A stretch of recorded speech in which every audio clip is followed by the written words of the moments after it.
Bien les amis, c'est un plaisir réel de recevoir à Minneapolis pour la toute première fois la star de la musique chrétienne, Mike Kalambay. Bonsoir. Bonsoir Papa Mike. Comment ça va?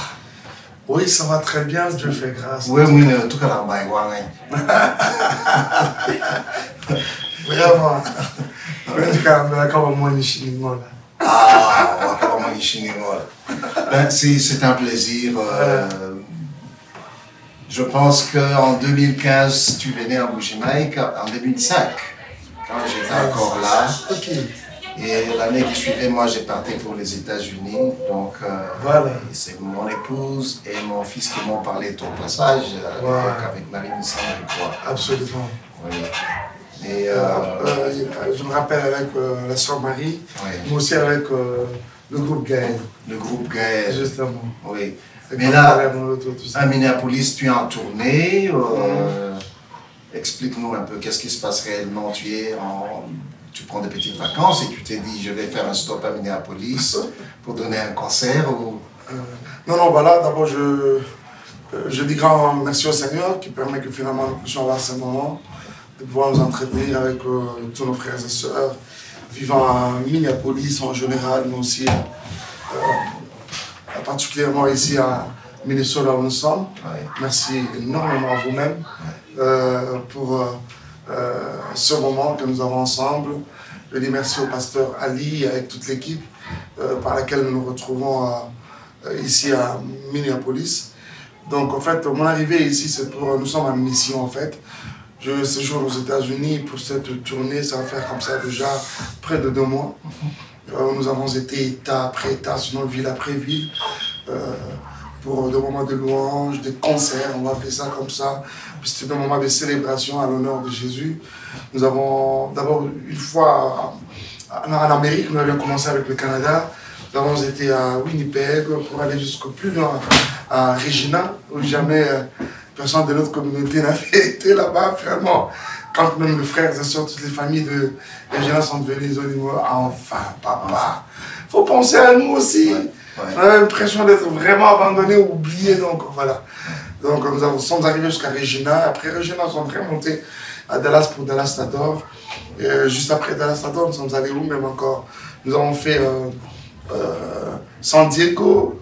Bien avant San Diego, nous étions déjà à Phoenix, par exemple. Après ça, on est allé où? On a visité LA. C'était la 2e fois. Et même la 2e fois encore qu'on revenait à San Diego et à Los Angeles. Et après cela, nous sommes allés où? Oh là là, c'est énorme. On va dire que Mike Kalambay a décidé de parcourir tous les États-Unis. Et voilà, nous sommes à Minnesota. Tout ce que je sais, c'est que nous bouclons avec le week-end prochain. Cette fois-là, nous serons à Washington, à Seattle. Mais est-ce que c'est une nouvelle perspective ou quoi? Parce qu'on sait que les musiciens congolais, que ce soit les musiciens, bon, les artistes qui font la musique dite du monde ou de la musique chrétienne, la plupart du temps faisaient l'Europe. Ici aux États-Unis, ça faisait plutôt très rare. Bon, c'est par moment qu'on pouvait entendre qu'il y a, qu'on pouvait entendre qu'il y en a un qui est venu. Voilà. Et maintenant, subitement, tu viens et tu parcours. C'est quoi? Qu'est-ce qui est derrière tout ça? Non, il n'y a vraiment rien de louche derrière cela. Tout simplement ce que nous on est en train de fuir nous opérons. Je viendrai. Nous sommes en train d'opérer selon que le Seigneur nous donne de le faire. Oui. L'Europe, c'était un bon bassin pour nous. Ça nous permettait de pouvoir entrer, être en communion avec nos différentes familles là-bas. Oui. Aussi passer des moments bien de louange, comme c'était à l'accoutumée. Mais il s'est fait qu'il y a eu rupture depuis un temps avec l'avènement du phénomène combattant. En fait, ce qui est vrai, c'est que nos frères sont en train de revendiquer un certain nombre de choses, autant que nous le revendiquons aussi, nous également, parce que j'ai toujours l'habitude de dire à certains de nos frères qui se disent combattants, je leur dis, écoutez, vous êtes combattants à l'extérieur du pays, mais dites-vous qu'il y a des combattants qui combattent en étant à l'intérieur. Donc, ce qui est vrai, c'est que nous avons un objectif qui est celui de pouvoir voir quand même les choses un jour dans notre pays changer, prendre une autre tournure. Nous visitons l'occidental, mais qui est vrai, c'est qu'on aimerait quand même voir aussi chez nous des choses émerger, des choses changer. Donc, ce qui est tout à fait logique, qu'à un moment, un combat dans ce sens-là soit mené. Mais ce qui est vrai, c'est que ça me ramène vite dans la Bible.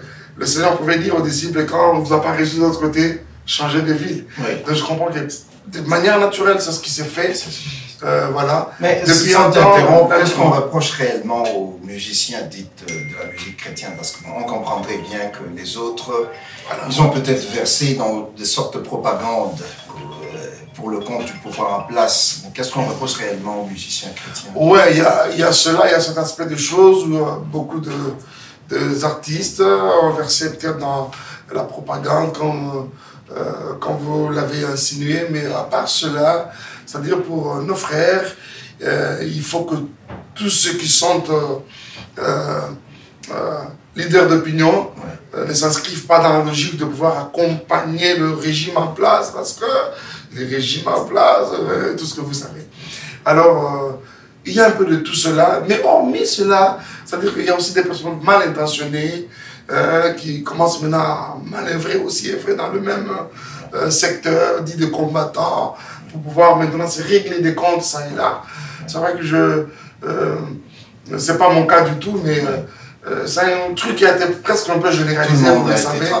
Alors à un moment, on s'est dit, bon, voilà, étant donné que nous poursuivons quand même presque le même objectif, on s'est dit, voilà, on a un vent qui s'est levé, sûrement qu'il aura une fin. Il aura une fin. Donc, le Seigneur fait la grâce. Donc, on s'est dit, on n'est pas ennemis, les Congolais, sans soit ceux qui sont au pays, nous qui sommes un peu actifs dans ce que nous faisons, et même le combattant qui ne fait pas de nos activités en Europe et un peu partout.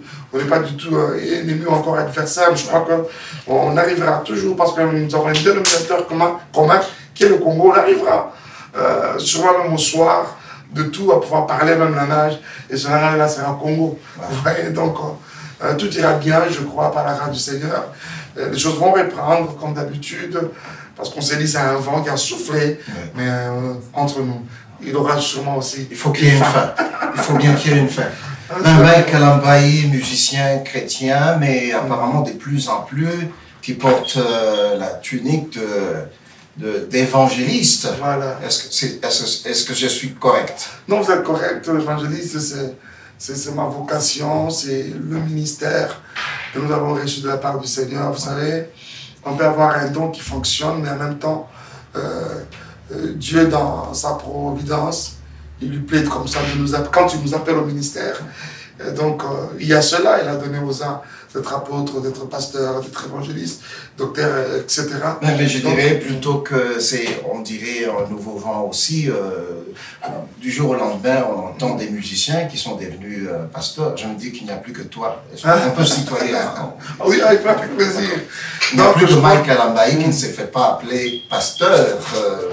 Non, déjà en termes de ministère, donc c'est-à-dire il y a égalité, c'est comme une fois mon pasteur est en train de dire, c'est comme si les gens ont comme l'impression qu'on doit partir de l'évangéliste pour enfin devenir pasteur et plus tard devenir apôtre, comme ce fut avant au Congo. Or qu'il y a égalité. C'est selon que la Bible, selon qu'il appuie à la Bible, de classer les choses. Commençant par le ministère apostolique, ne voudra pas dire que l'apôtre est plus supérieur qu'au docteur ou encore à l'évangéliste. Voilà, c'est la manière où il appuie à la Bible de classer les choses. Donc, je crois que je suis très bien dans ma peau. Mais ce qui est dans ma peau d'évangéliste, nous avons vu des évangélistes diriger des églises, nous avons vu des docteurs diriger des églises. Donc, il n'y a pas de problème en rapport avec cela. Moi aussi, ce qui est vrai, c'est que je me dis à la fois le Congolais, enfin, on s'est dit, mais on ne sait pas ce que l'on veut exactement. Je vais vous évoquer quelque chose. Il fut une période où à Kinshasa, surtout, c'était que, voilà, les musiciens, ils n'aiment pas la parole de Dieu, c'est des païens. Mais ces gens, regardez, il suffit de les observer au cours d'un culte, dans des services. Il suffit de chanter, c'est fini. Quand c'est le moment de la parole, tous ils sont dehors, ils n'aiment pas écouter la parole. Mais comment ils vont grandir, tout ça. Et voilà maintenant comment Dieu fait les choses, c'est que depuis un certain temps, il a plu au Seigneur de prendre un noyau de ces musiciens qui autrefois ne voulaient pas aimer la parole Aujourd'hui, pas seulement que le Seigneur les a donné un cœur qui soit affectionné à la parole de Dieu, mais le Seigneur a fait d'eux porteurs de cette parole.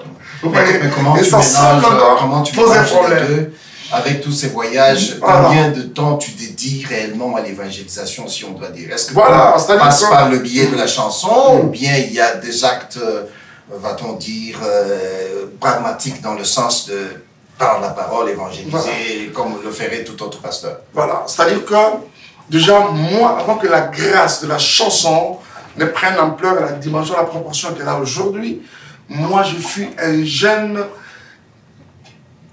qui a œuvré dans le secteur de l'évangélisation. Nous étions dans le groupe de gagnants d'âmes. Nous faisions porte après porte.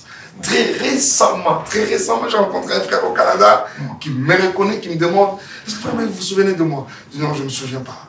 Je ne me souviens pas de toi. Non, mais ça fait très longtemps, il y a 14 ans, il y a 15 ans en arrière.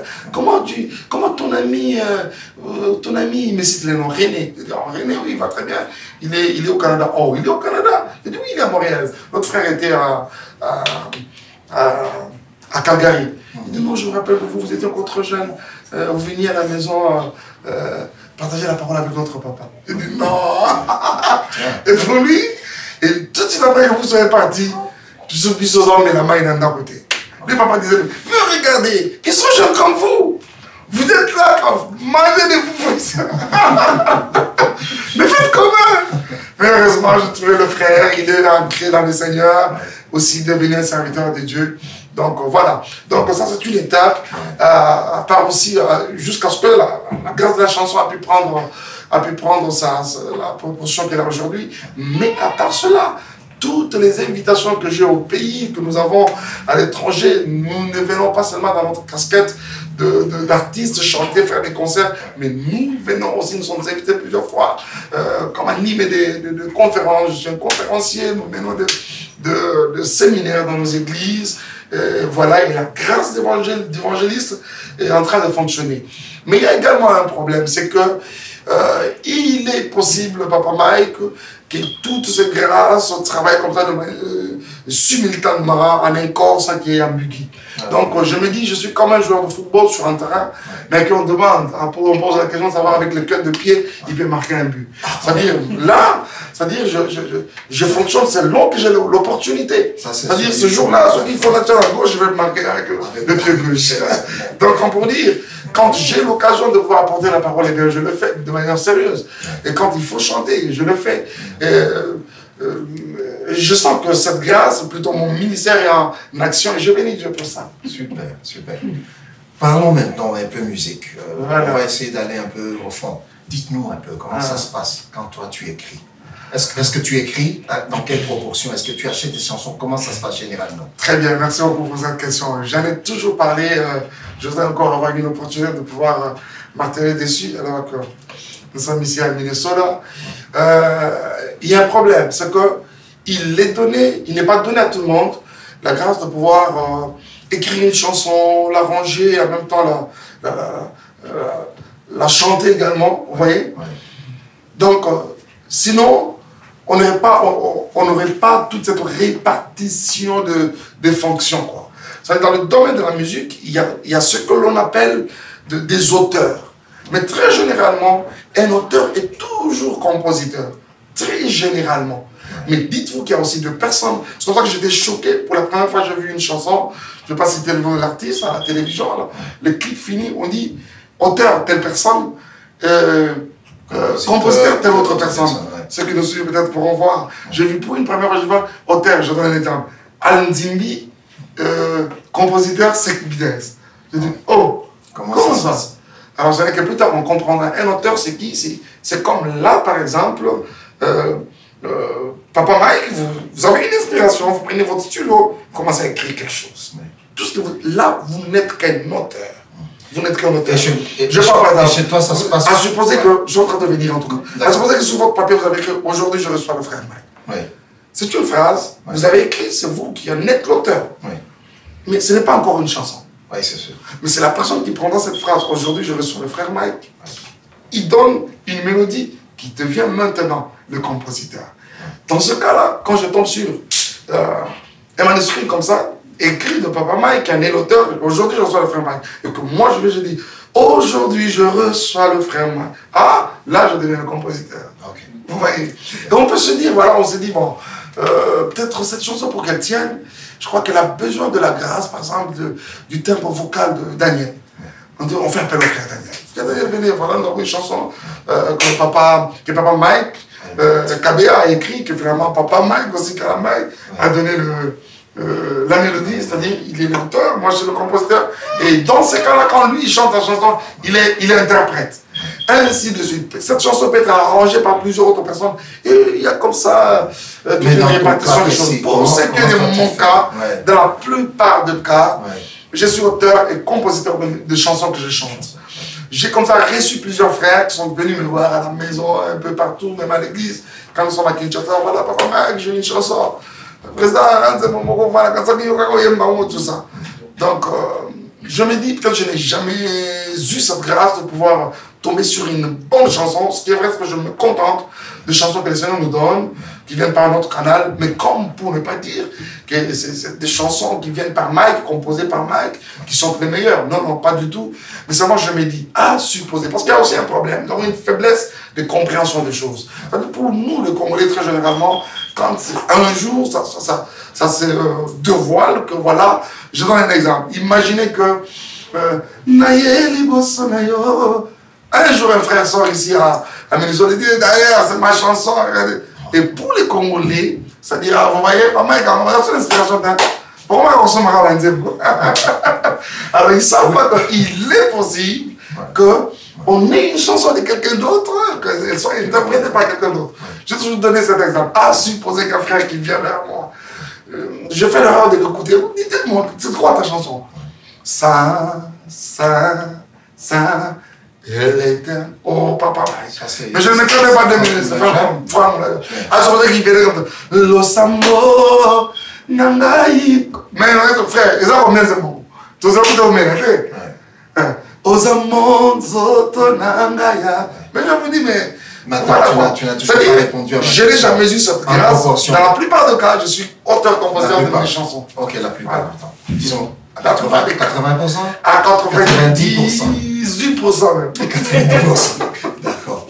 Et bon, c'est quoi il y a des thèmes, on dirait, qui sont récurrents dans tes chansons. Et j'ai pensé aujourd'hui que je pouvais te poser des questions autour de ça. On entend beaucoup Mike Kalambayi parler constamment, de manière récurrente, des sorciers. De sorcier. Ah, voilà. Enfin, tu as des terminologies propres à toi. Une sorcellerie. Ça, c'est une invention de toi ou bien c'est quelque chose qui... Non, en fait, je pense que tout qui doit être en train de me suivre connaît quand même que nous avons une appellation quand on doit indiquer des sorciers, des sorciers plutôt. À Kinshasa, on les appelle les Tchor. Tu prends un Tchor. Et finalement, Tchor. Il fait une époque où nous disions Sorondozo. Voilà. Il y en a qui oui, Sorondo, comme vous avez dit, mais sinon on dirait aussi Sorodiongo, tout ce que vous connaissez. Ouais. Alors je me dis, bon, souvent s'il existe un Tchor, ça doit exister également féminin. Donc ça doit être un Tchorsès. Mais Mike Kalambayi, tout ce monde-là, comme il y a Tchorsès, ça s'appelle souvent la Tchorcellerie. C'est de là que partit tout ça. Oui, justement, on t'a vu venir, je pense que c'est dans Mal à l'aise avec un Tchorsès. Et puis, tu es revenu en charge avec Fimbo et tout ça. Voilà. Mais est-ce que Mike Kalambayi a une expérience particulière, personnelle, avec la sorcellerie? J'ai eu comme l'impression, moi, quand j'écoute ta musique, que on dirait que Mike s'acharne contre la sorcellerie. Est-ce que tu chantes pour chanter, parce que tout le monde en parle sur la vie? Est-ce que tu as une expérience personnelle avec le pouvoir de la sorcellerie? Non. Et je te dirais, après que tu m'aies répondu, je te dirais pourquoi c'est ok, merci beaucoup. Ouais. Mais vous savez, on a reçu des questions, je disais, moi je n'ai reçu une question comme ça. Ouais. On me demande de savoir si j'avais une expérience personnelle avec la sorcellerie. Donc ce qui est vrai, c'est que, même pas de près en tout cas, même pas de près, je n'ai pas une expérience dans le monde de la sorcellerie et consorts.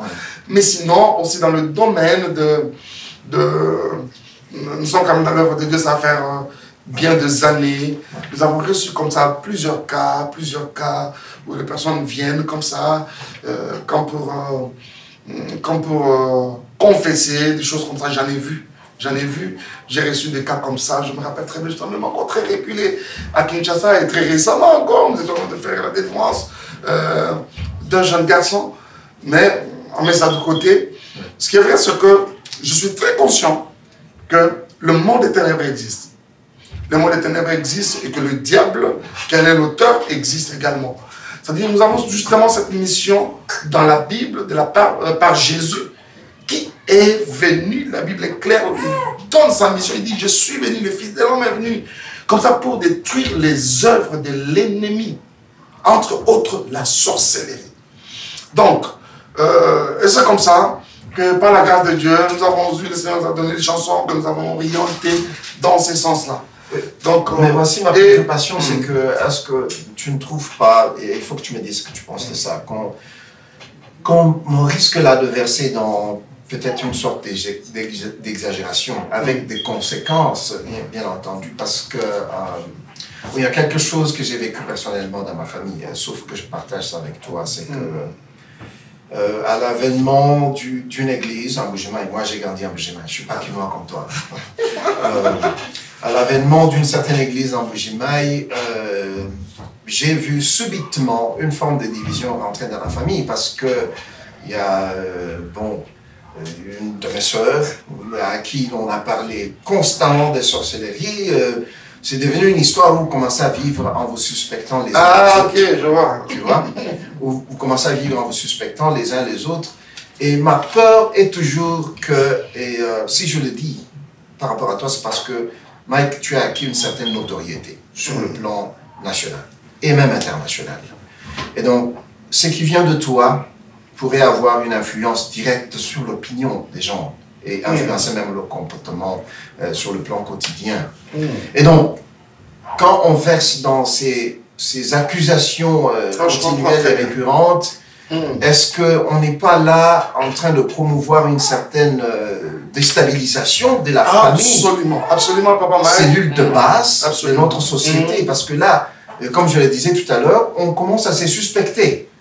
Il n'y a plus d'amour, donc l'évangile que l'on prêche se voit ici, comment on lui coupe l'herbe sous le pied, comme on dirait. Les gens, au lieu de développer l'amour et la tolérance et la patience envers les autres, ils ne voient plus que le mal. Quand on se suspecte les uns les autres, on pense que les personnes qui sont directement dans votre famille, ce sont les personnes qui peuvent vous nuire à tout moment. Est-ce que tu ne vois pas en ça un certain danger? Non, vraiment merci beaucoup pour ça. D'abord, moi, je suis de ceux qui ne m'inscrivent pas dans cette logique-là, dans cette façon de voir les choses. Je me dis, la famille, elle est sacrée. Aujourd'hui, nos familles, la famille, cellule de base de toute une société est victime comme ça, marginalisée au niveau des églises, où beaucoup de prophètes, de faux, excusez-moi, ont apporté le message de prophétie. Dans les familles, aujourd'hui, c'est des divisions totales. Moi, je suis très conscient. Il y a une manière de se tenir vis-à-vis de personnes, excusez-moi, les sorciers par exemple. La Bible ne nous a pas donné cette procédure-là. C'est-à-dire que, mais où est finalement passé, où sont passés tous ces versets qui nous exhortent à aimer nos adversaires, à prier pour ceux qui nous combattent, à bénir ceux qui nous haïssent. Vous voyez un peu ça? Donc je crois que nous avons une manière de nous tenir, de traiter cette catégorie de personnes, c'est en les aimant. Même quand nous pouvons leur apporter un soutien, leur proposer une voie de sortie, apporter une délivrance, ça doit se faire avec amour. Ça doit se faire avec amour. Donc je ne partage pas cette façon de voir les choses où nos familles sont divisées, où où des enfants sont presque dans la rue. Mais effectivement, je te couper la parole avec l'avènement, au risque de prendre le risque d'accuser l'Église de réveil, mais on a vu une recrudescence de ce qu'on appelle les enfants de la rue. C'est un phénomène qui n'a jamais existé avant. Absolument. Mais qui est venu avec les prophéties justement, et tout ça. Oui, justement. Donc, nous en sommes tellement conscients et nous savons que c'est bien sûr une catégorie de personnes qui ont fonctionné et fait dans ce sens-là. Sincèrement, je me dis ça, moi, ça ne vient pas de Dieu. C'est-à-dire la Bible, la parole de Dieu, ne nous donne pas d'haïr quelqu'un parce qu'il est sorcier. Mais je crois par contre qu'il y a possibilité de gagner cette personne par la voie de l'amour. Donc voilà quoi. Donc, mais je me dis à la fois les chansons que nous chantons, nous ne chantons pas comme en l'air comme ça. Je vois l'apôtre Paul qui dit, je frappe pas comme battant l'air. Mais je crois qu'en même temps, quand on les fait sous l'onction du Saint-Esprit, avec un objectif, j'ai vu plus d'une fois cela produire des effets. Ouais. Combien de fois on a chanté alors que nous chantions seulement, croyants chanter, tu sens, ben, de manifestations après, c'est tout un démon qui est en train de quitter. J'ai vécu une histoire, une scène qui est restée gravée dans ma mémoire, avec tout le groupe, chacun la musique. Qui nous suivons, ils savent ce qui s'est passé à Kasumbalé, alors qu'on monte qui était où tout à l'heure, là, et après, les jours suivants, même les pasteurs qui étaient là, savent ce qui s'est passé. Ouais. Donc, ou tout un chef coutumier de ces contrées-là est venu le jour suivant pour dire, écoutez, je vous avais permis de faire vos célébrations ici, et finalement, on arrête là, ça ne peut pas se faire, parce que quand vous chantez vos chansons, là, mais finalement, vous êtes venus ici pour avoir des bombes, vous êtes venus ici. J'ai dit, ah bon? Ça, c'est réel à ce point-là. Ah bon? Donc, on était obligé de délocaliser toute une activité qui finissait le jour suivant pour aller la faire ailleurs. Ah bon? Donc, je me dis, c'est des choses réelles qui ont des effets aussi réels. Ben, je voudrais revenir encore un peu ici sur la musique. We can go back and forth. Avec plaisir. Évidemment, il y a cette polémique qui caractérise, enfin, qui bat le plein aujourd'hui. Il y a un camp des musiciens qui se veulent musiciens chrétiens et les autres sont musiciens du monde. Je ne sais pas d'abord comment tu te positionnes par rapport à cette catégorie. Est-ce que tu mets aussi des cloisons étanches entre ceux qui servent Dieu et les soi-disant qui ne servent pas Dieu? Parce que je dis que la musique, finalement, ce sont les mêmes notes qu'on utilise. Kalambayi est né au Congo, il chante la rumba la plupart du temps, c'est ça. Je me dis que si tu étais né en Afghanistan, tu devais faire le rail ou autre chose. Si tu étais né aux États-Unis ou grandi aux États-Unis, on t'aurait entendu comme Kirk Franklin en train de faire du funk, du blues ou du jazz. Donc, quelque part, tu t'es inspiré de la musique de ton pays d'origine. Mais je ne comprends pas. Je suis allé très vite en besogne là. Pourquoi il y a cette séparation? Pourquoi est-ce que vous, les musiciens, vous voulez mettre des cloisons entre ceux qui prient et ceux qui ne prient pas, alors qu'en fait, vous tous vous faites la rumba? La musique chrétienne s'inspire d'une certaine manière de cette musique dite mondaine. Parce qu'après tout, dans l'eau, la babette a rumba. À moins que je me trompe. Rumba beta dans l'eau, la thé. Donc, ceux qui ont un musicien chrétien. Bon, mais ceux qui ont un musicien au bêta rumba quelque part, tu t'es quand même inspiré de la musique dans laquelle tu as grandi. Je comprends très bien la question. Au jour d'aujourd'hui, il y a tellement une forte discrimination qui est en train de prendre place dans notre société et c'est vraiment déplorable. Une fois je dis, mais il faudra que nos amis arrêtent. On voit beaucoup plus ça dans notre communauté aussi, où les gens ne peuvent pas cohabiter parce que celui-là n'a pas la même foi que la mienne. C'est pratiquement comme ce que nous venons de dire tout à l'heure. Voilà. Excusez-moi, une fois j'étais choqué, j'ai vu le frère Patrice Moïmoussoko reçu sur un plateau de télévision et la présentatrice de l'émission qui pose la question, savoir, dites-moi, papa, Patrice, comment vos rapports avec Weranson, les Iraniens? Et du coup, oh là là, on me doit me poser la question de savoir comment je vis avec mon frère, de la même famille, dans ma famille, mon frère. Mon frère. Quand même... Donc, ça ne dépend pas de moi, ça c'est Dieu qui me l'impose dans ma famille. Nous naissons dans une même lignée familiale, on me pose la question de savoir comment je vis avec lui. Parce que soi-disant, il n'a peut-être pas encore donné sa vie à Jésus. C'est comme si dans nos familles, nous n'avions que des diacres, des bishops. C'est-à-dire ma maman Kouloutou de Matete et les prophétesses. Ma maman Kouloutou de Maman Lekide Ngaba et les diaconesses. Donc nous étions une famille de chrétiens, diacres, diaconesses, chantres. Non, pas du tout. Moi je me dis, vous savez papa Mike, Nous n'avons pas de tête à couper vite. Par contre, toutes ces têtes que vous voyez sont possibles à être remplacées. Ouais. Qu'est-ce que je voudrais dire par là? Ouais. Je vois l'apôtre Pierre, par exemple. Ouais. Quelqu'un qui a fait pire. Vous savez ce que Pierre a fait dans la Bible, c'est pire. Au point de renier le Christ. Ouais. Au point de renier le Christ des dieux.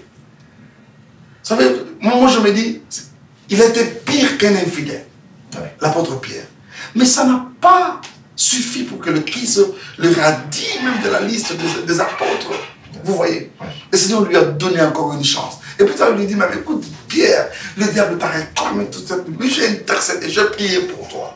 Mais à la fin de la journée, qu'est-ce qui se passe? C'est à ce même Pierre qui autrefois régnait le Christ que le Seigneur a donné même la responsabilité de l'Église. Vous voyez, c'est-à-dire toutes ces personnes que nous voyons aujourd'hui, toutes ces personnes, vous ne savez pas ce que Dieu est capable de faire dans la suite des temps. La Bible dit, il a les cœurs de rois entre ses mains, il les incline, il fait. Ne soyez pas étonnés, demain, après des années, vous voyez, par exemple, l'apôtre Kofi Olomide, par exemple. Ouais. Vous voyez. Ah oui, il s'est proclamé déjà 13e apôtre. Oui. Ah oui, hein. Ah oui, ne soyez pas étonnés de voir demain le pasteur, l'évangéliste, Fally Ipupa faire rigoler les autres. Ouais. Donc, c'est-à-dire, qui pouvait imaginer que l'apôtre, plutôt, Deba Bademingongo, comment on l'appelait, El Shababa, tout ce que vous voyez, finir apôtre, serviteur de Dieu? Qui pouvait imaginer que Jolie d'État aujourd'hui, servante de Dieu? Qui pouvait imaginer que Bimion Balé finir serviteur de Dieu? Donc, dites-vous, de la même manière, le Seigneur l'a fait avec les autres, il peut le faire avec ceux qui sont devant nous. Donc arrêtons un peu par moment avec cette façon d'agir avec discrimination. À un moment, on s'est dit, mais moi quand j'observe un peu les Congolais, je me dis, mais attention, Dieu n'est pas congolais. Ah oui, absolument. Dieu n'est pas congolais, vous voyez. Ah, donc, arrêtez un peu cette façon de vous accaparer du Seigneur comme s'il était exclusivement, soit venu pour les Congolais. Donc, arrêtez un peu cette façon de voir les choses. Moi, je crois que ce sont nos frères plusieurs fois. J'ai voyagé avec eux. Plusieurs fois. Nous avons été ensemble dans plusieurs occasions. Vous voyez? Donc, je ne suis pas hypocrite du tout, mais je crois que, et même quand je suis avec eux, dans ma manière de me comporter vis-à-vis d'eux, je pense que je leur communique même l'amour de Christ. Ouais. Cela dit, est-ce que Mike Kalambayi écoute quand même les autres musiciens? Non, ce qui est vrai, c'est que écouter, c'est vraiment fort, mais ce qui est vrai, on ne va pas faire l'hypocrisie ici.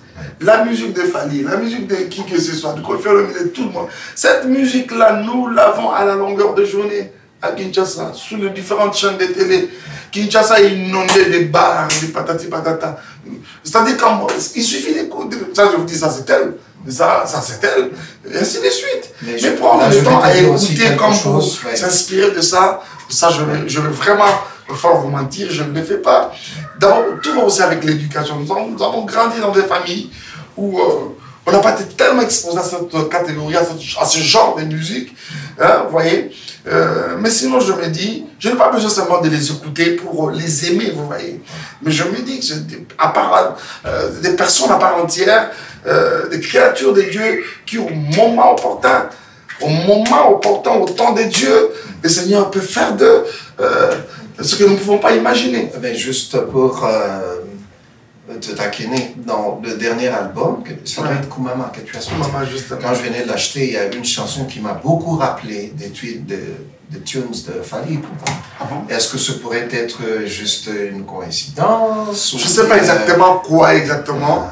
Je ne sais pas quoi exactement, mais Fally c'est vraiment un frère. C'est vraiment un frère. On a senti, attends, Fally dans... La modèle à routine d'Abanine, ça sonne un peu... Ça c'est fort, ça va grand quand même, jusqu'au point de vouloir faire comme lui, je ne pense pas. Je me dis, Fally, il a sa lignée, il a sa façon de faire les choses. Moi, je suis dans un créneau qui est aussi autre. Mais attends, avant qu'on aille plus loin. Peut-être qu'il y a des similitudes comme ça, liées au fait que c'est pratiquement la même nature, plutôt le même genre de musique, cette musique congolaise.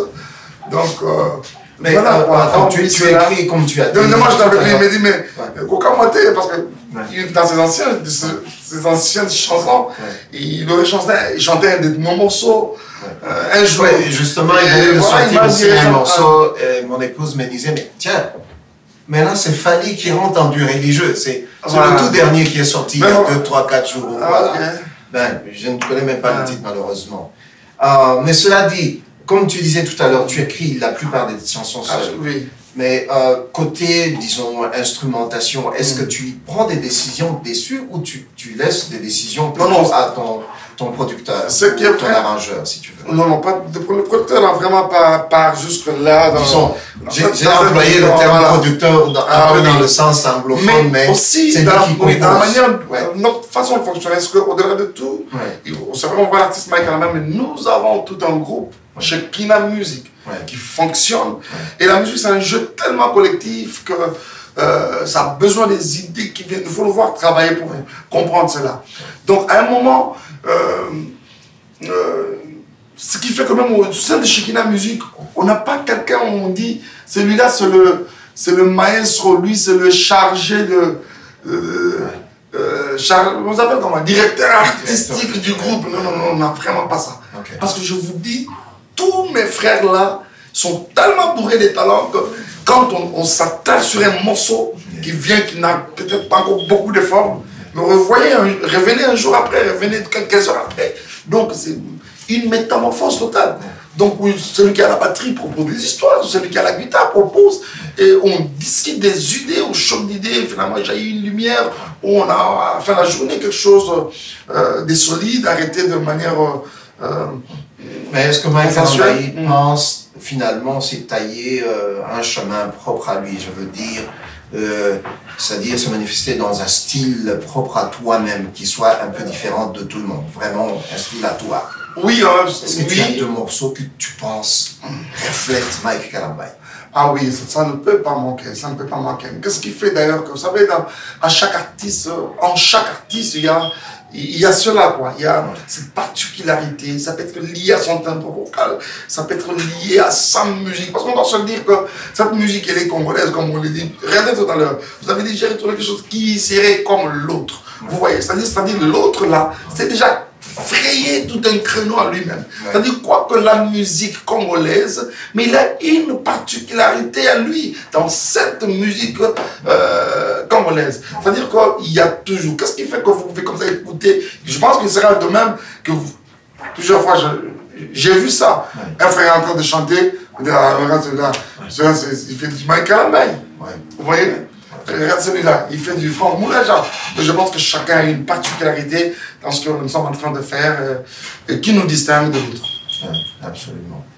Et bon, on va bientôt tendre vers la fin de notre rencontre, mais je voudrais juste savoir un peu qu'est-ce que Mike Kalambay pense de la situation du Congo. Je sais que tu ne trempes pas beaucoup en politique, mais puisque, comme je l'ai dit au début, tu représentes une certaine voix, j'imagine que tu devrais avoir une opinion à toi.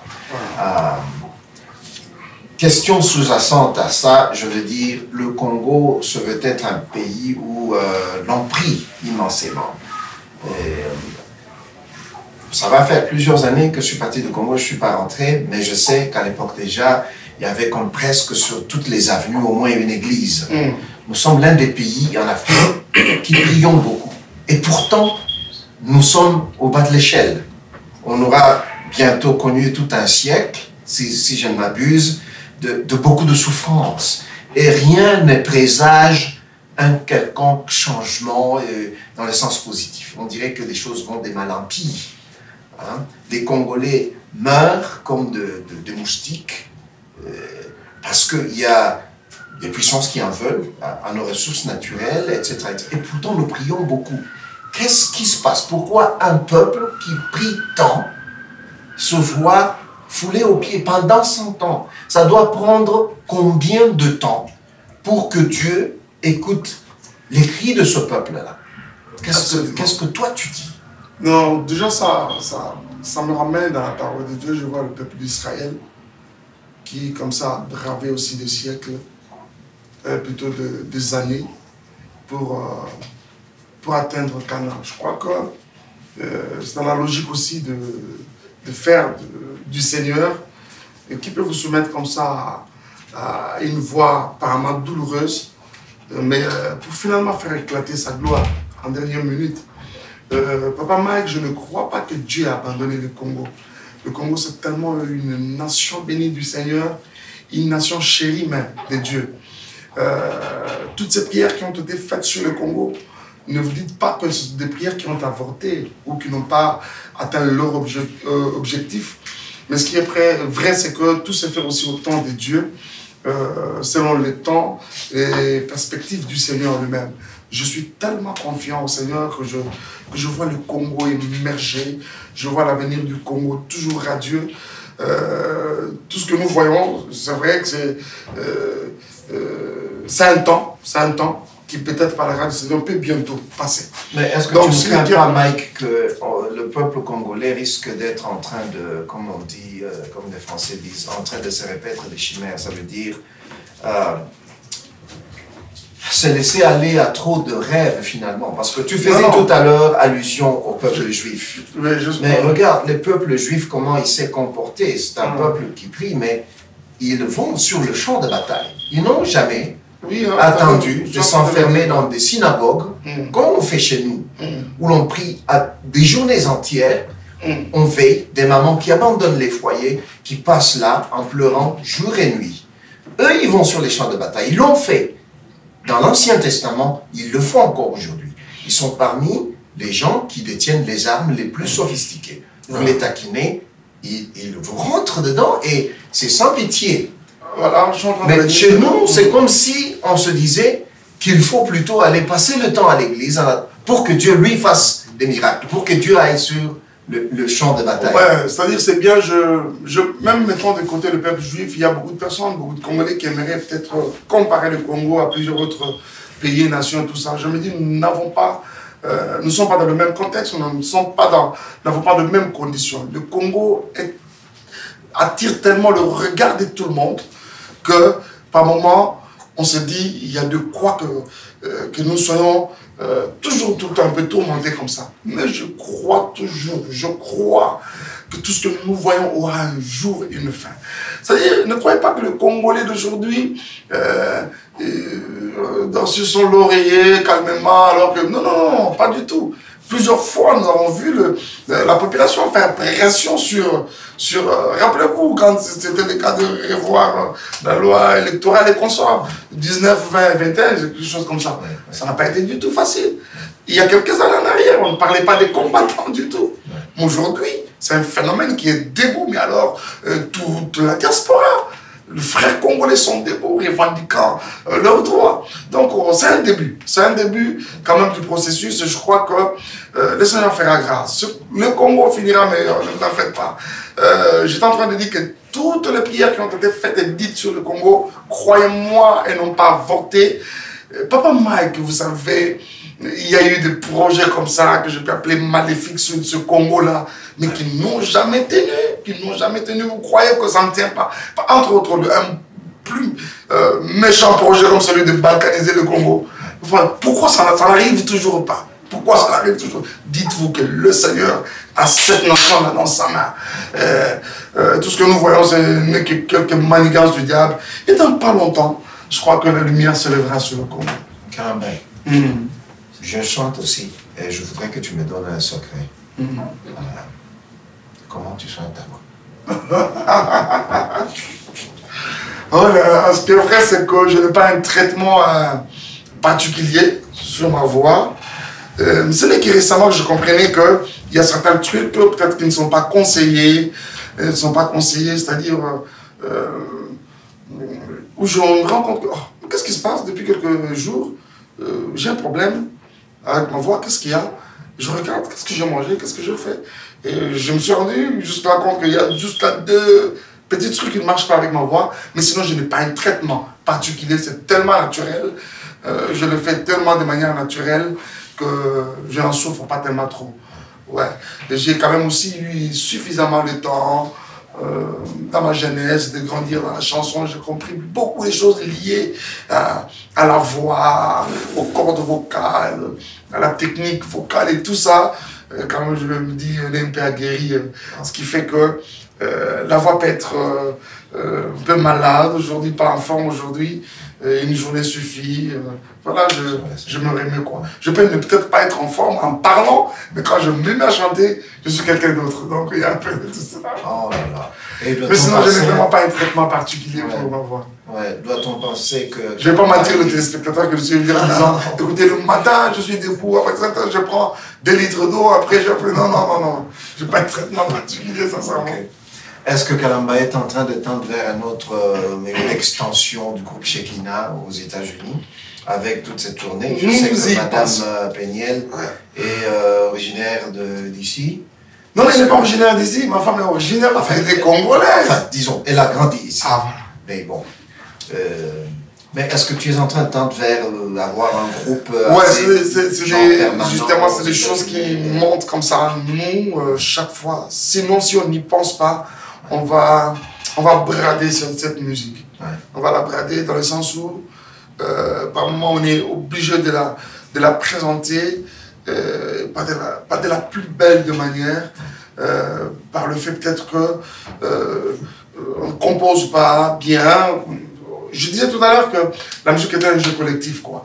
Aujourd'hui, même si le Seigneur pouvait nous ressusciter David, il faudrait qu'il y ait un calé de chez nous qui lui dise, écoutez, papa David, là, tu es là. Alors, tu es donc ça dit, même la cohésion que nous avons aujourd'hui, elle est conséquente à de nombreuses années ensemble, de travail, tout ça. Donc, et par moment, quand nous passons dans nos villes, vous avez 2-3 jours de répétition, ce qui ne suffisent du tout pas pour pouvoir mettre tout en place. Donc, on présente ça pas de la plus belle de manière, vous voyez. Ouais. Donc, on va avec elle, c'est donc le moyen se présente. Donc, si on doit penser à vraiment pérenniser cette musique, à l'assurer quand même un bel avenir, il faudra quand même penser à cela. Ce qui est vrai aussi, une des grandes difficultés, c'est la langue. Beaucoup de nos frères nous souffrons de ça. Mais je crois que depuis un certain temps, avec toute cette navette de différents artistes, maintenant les États-Unis sont presque ouverts à tout le monde. Je crois qu'on y pense, on y travaillera et je crois qu'on y parviendra quand même. On y parviendra.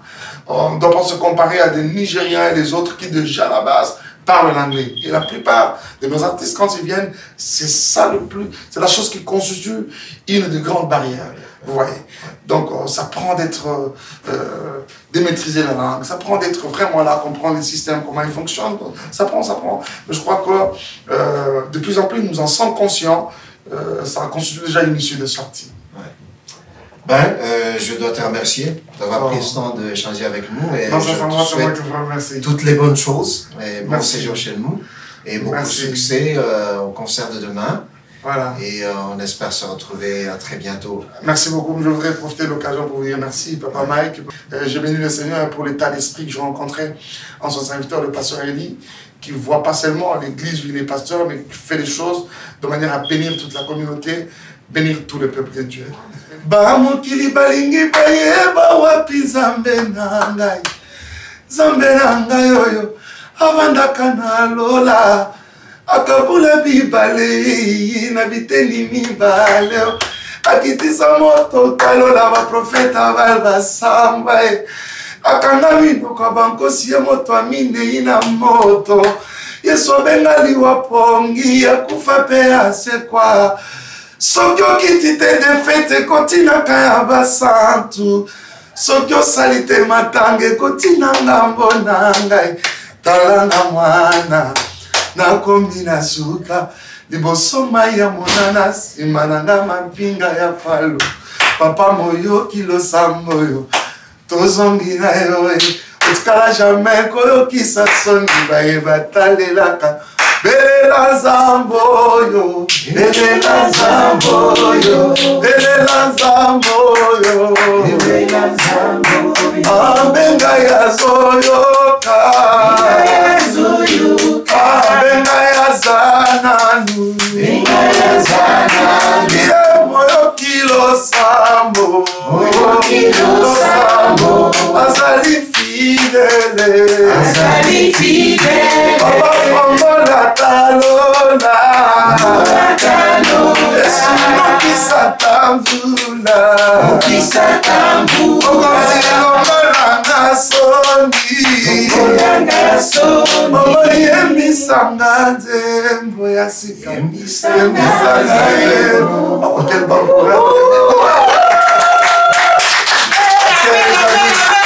Merci d'avoir été avec nous. Merci. Ça va chauffer un blanc avec Mike. J'adore un professionnel de médias.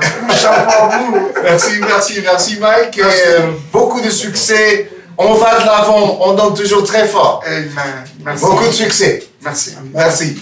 Bye bye.